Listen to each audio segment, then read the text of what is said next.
Have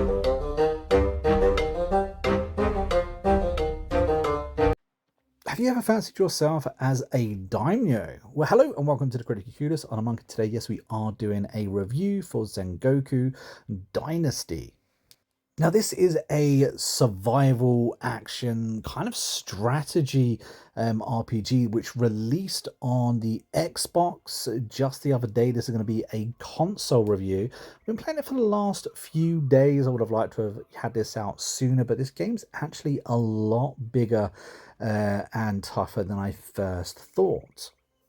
Now, the general idea of this game is that you get to immerse yourself in medieval Japanese life. You get to build up your very own community, and of course, you get to defend it and everything that goes with that as well.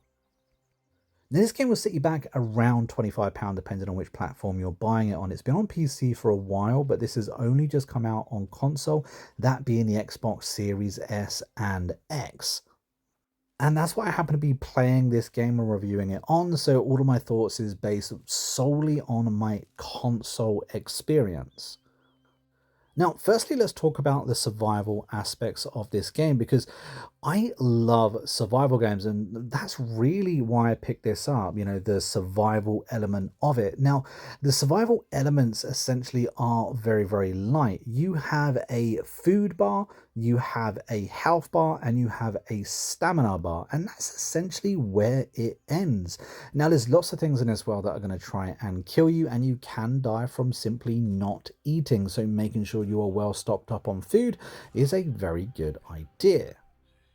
Full damage is definitely something you're going to be wanting to pay attention to, but luckily full damage is something you can avoid, and food is something quite plentiful within the world. However, actually building your village is quite difficult. It's quite grindy, and there's an awful lot you're going to have to do in order to essentially make yourself a village that you can be happy with. When it comes to actually building the structures within this game, you're going to be having to do a lot of grinding. That's going to be a lot of chopping down trees, a lot of gathering sticks from bushes, a lot of picking grass, those kinds of things. There's lots and lots of different mechanics and lots of different materials for you to go ahead and source. Now, luckily, you're not going to be doing it alone. This is a dynasty game. After all, you're going to be having to build yourself up a village and, of course, populating that village as well. So recruiting villagers for your village, you're going to be able to give them different jobs, and they then will go out and collect all kinds of manners of stuff depending on which job you actually assign them, including food as well. So if you're actually struggling with food, you can have them work in the fields. If you're struggling gathering enough sticks, because my god, are you going to need an awful lot of sticks, you can get your villagers to go ahead and do that too. You can also get them to doing mundane tasks like collecting water from wells. It's something that I really didn't like doing, and so I'm glad that I could assign that to a villager. Now, essentially, you are a peasant. You're a peasant awash up on a shore, and you hear rumors of a peasant kingdom. Very quickly, you become the leader of said peasant kingdom, and you're able to then establish your village and build it up, essentially, earning yourself respect and, of course, leveling up the village that you have. Now, the more complicated or the more grand your village, the more needs your villagers are going to have, and then you into kind of like a constant cycle of always trying to top up on those things that your villagers want.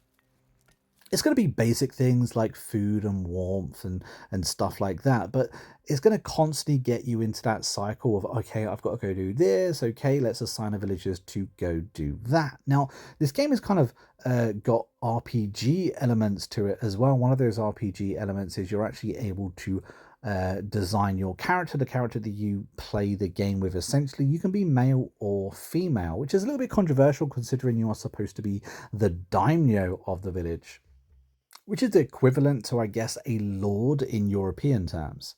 Now, there is also quite a few different perks that you can pick up with a number of different trees to look through, that being leader, craftsman, warrior, and way of the monk.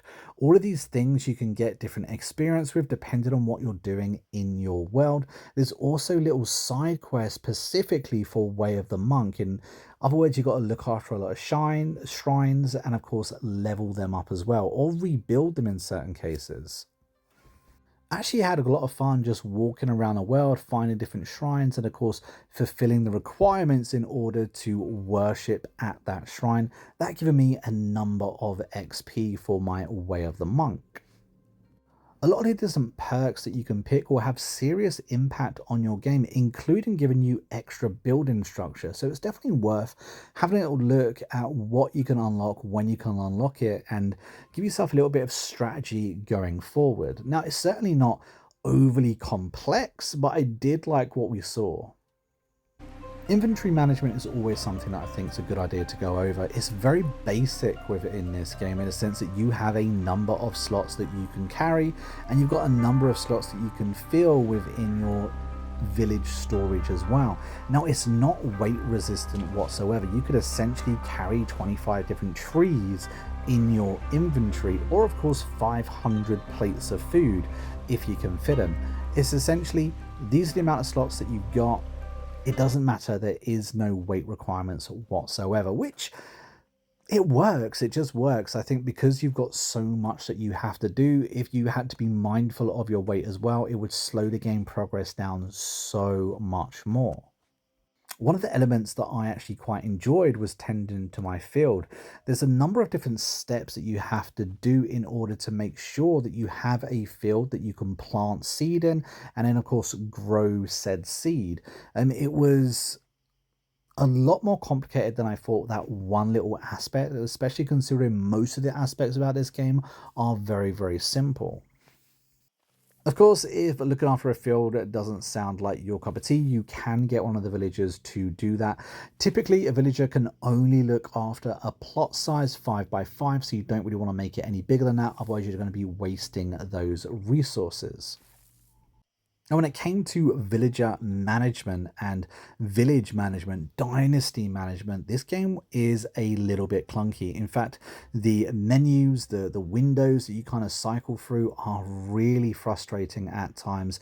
Needing to, have to click on something several times in order for it to work. Once you understand the base concept, it's a very simple idea. You select a villager, you make sure that they have a bed, you make sure they have a job, and everything should work out well. However, the way the game's mechanics work and the way the windows and everything kind of, clicks together, the UI clicks together, it just doesn't quite work well on console at the moment. Hopefully down the line, it's going to get a few updates. I think the developers are fully aware of a few different issues, and so patches should be on the way very soon. Now, you really should be warned that if you want to be making the perfect Japanese village in your mind, and of course one that needs to be defended as well because you will be raided on a regular basis, it's going to take an awful lot of time in order to get the resources that you need in order to build those buildings. That's even the basic buildings, let alone if you manage to get up in your ranking and unlock some of those more grander buildings along with them. I should also mention though, this game does have a sandbox mode in which you can essentially create whatever you want whenever you want. So if you're looking to just build and just design, there is those features in the game, and there's several different difficulties for you as well. I would recommend just playing on the base difficulty of this game just to get a real feel for it first.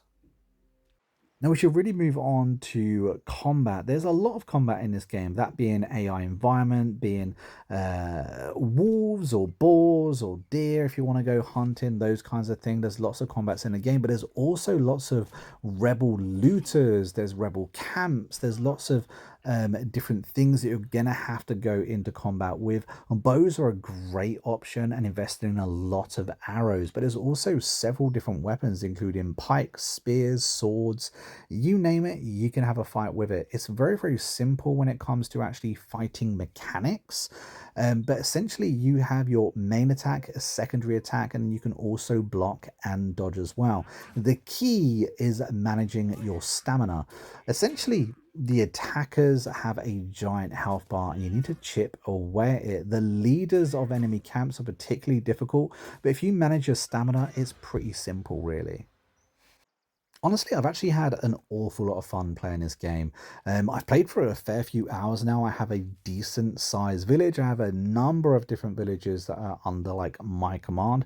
As I play through the game further, you can have many different villages as well.